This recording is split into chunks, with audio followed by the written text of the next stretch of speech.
Et le thème de mon message ce matin, c'est la puissance de la prédication de la croix. La Bible dit dans l'épître aux Corinthiens, la prédication de la croix est une folie pour ceux qui périssent, mais elle est une puissance de Dieu pour le salut de quiconque croit. L'événement le plus important qui a eu lieu sur la terre depuis la création du monde, c'est la mort de Jésus sur la croix et sa résurrection.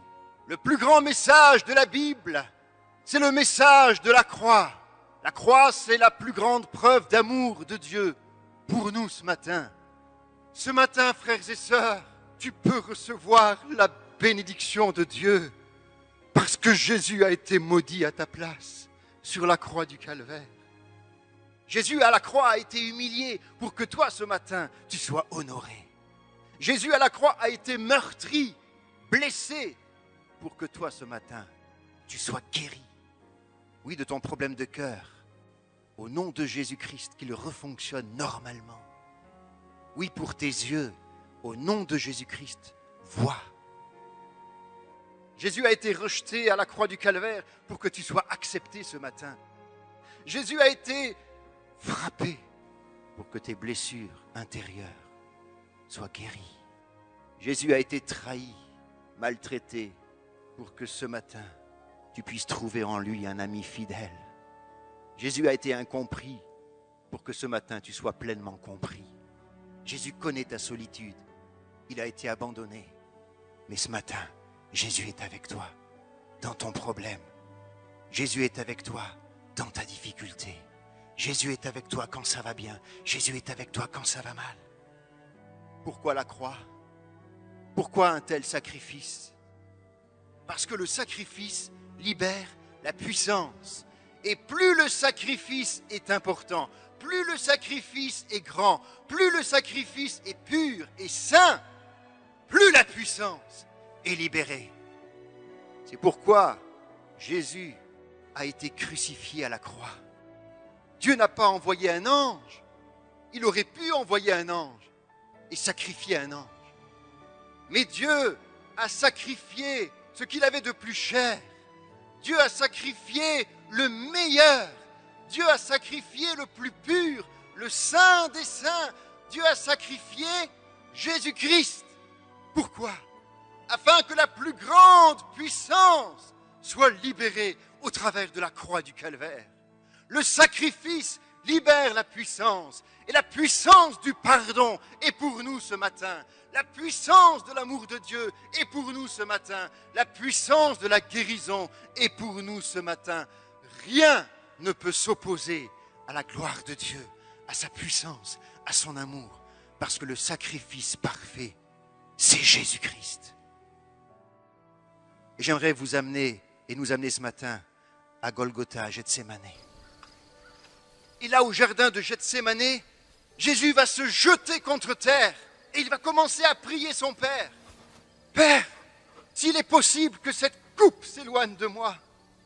Sa prière était tellement forte, sa prière était tellement intense que la sueur est devenue comme des grumeaux de sang qui tombaient à terre. Il était littéralement épuisé.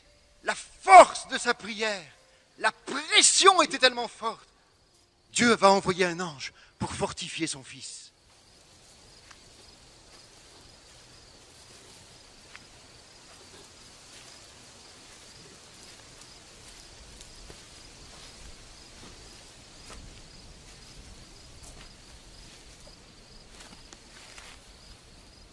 Parce que ce n'était pas fini, il fallait qu'il aille plus loin. Et puis, Jésus est arrêté, et là tous ses disciples abandonnent.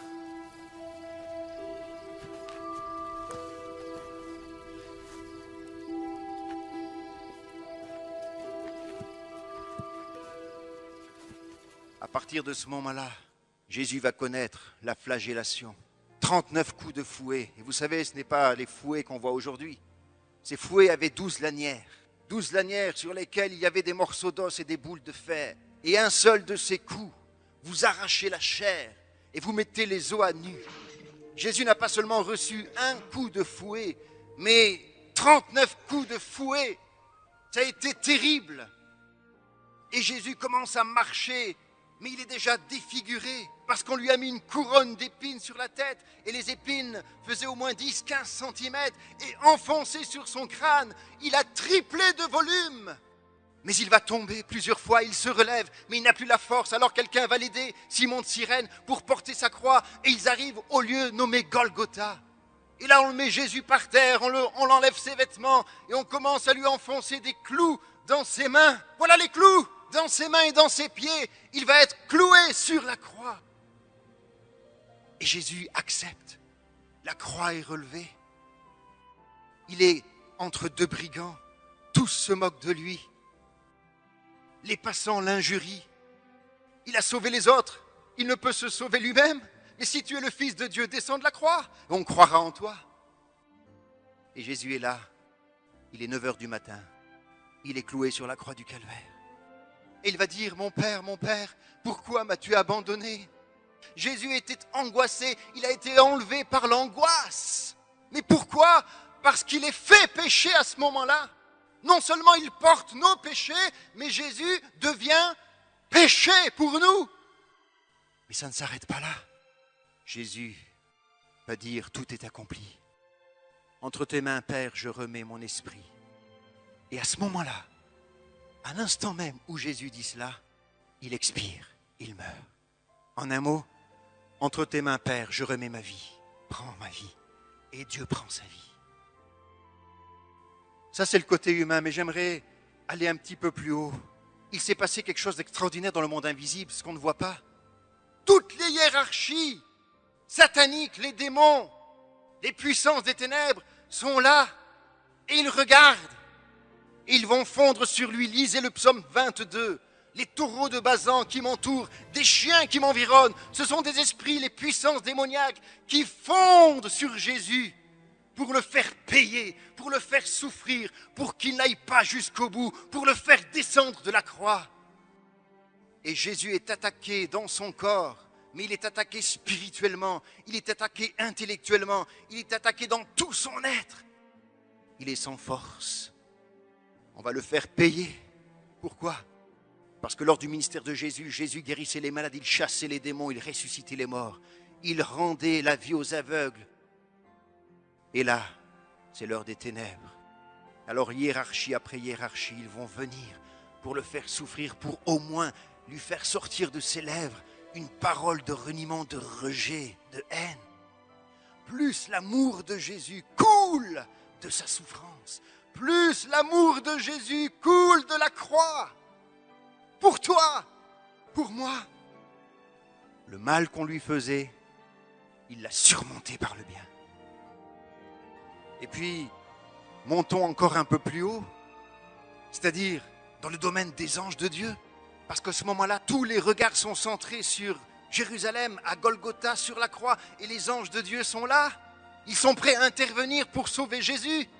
Et Michael, certainement, qui était là, avec toute son armée, qui se tourne vers le Père, va dire, laisse-nous y aller. On va libérer Jésus, c'est notre prince, c'est le roi, c'est le créateur, c'est le merveilleux, c'est l'admirable, c'est le parfait. Rien ne peut se comparer à lui. Et il est là livré à des hommes et aux puissances des ténèbres. Mais nous, on est plus forts, on va le libérer. Mais Dieu dit non, ne bougez pas, il faut qu'il meure, afin que le salut soit répandu pour le monde. Mais ils ne comprennent pas. Voyez-vous, les anges ne comprennent pas ce qui se passe. Pour eux, c'est incompréhensible. La prédication de la croix est une folie, même pour les anges. Et alors, la main de la justice et de la grâce de Dieu se lève. Non, il faut qu'il meure, innocent, afin que la grâce soit accordée à tous les coupables. Ce matin, c'est toi qui es malade. Tu peux recevoir la guérison. C'est ton héritage. Jésus l'a accompli à la croix du Calvaire. Par ses meurtrissures, nous avons été guéris. Amen. Ce matin, tu peux être sauvé parce que Jésus a payé le prix à ta place. Il est allé jusqu'à Golgotha. C'est cela le message de la croix. Pour toi qui es peut-être sans Christ ce matin, toi qui t'approches du Seigneur, qui ne comprends pas. Jésus est mort pour toi, pour tes péchés, pour te pardonner et pour changer ta vie. Malgré la souffrance, malgré les épreuves, Jésus sera toujours à tes côtés. Et pour nous chrétiens, rappelez-vous le jour où nous avons donné notre vie au Seigneur. Revenons autant que possible à la croix du Calvaire. Relevons-nous et retournons à la croix. Devant la croix, sur la colline, je me prosterne avec douleur. Ton front sanglant vers moi s'incline et ton regard sonde mon cœur. C'est pour moi que Jésus, tu souffres. Tous mes péchés pèsent sur toi. Et si j'échappe au sombre gouffre, c'est que tu vins mourir pour moi. Devant la croix, je m'humilie, je reconnais tout mon orgueil. J'ai cheminé dans ma folie. Sur mon passé, je mène deuil. Et puis devant la croix, je prends courage. Car de ta mort jaillit ma paix, ton plein salut et ton ouvrage. Et tu m'attends dans tes palais. Seigneur,